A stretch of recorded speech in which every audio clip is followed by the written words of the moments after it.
welcome back to Nana Hobby channel. Today I'm gonna start to make a mini video with it's gonna be the show to you how to make a stitch for crocheting. So today we're gonna start with a chain and the slip knot. It's a lot of way to make a slip knot, so it's except to you what you prefer.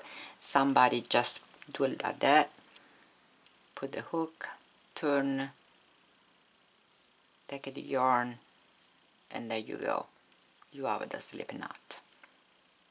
Or with a short length around your finger, put the crochet inside, grab the yarn,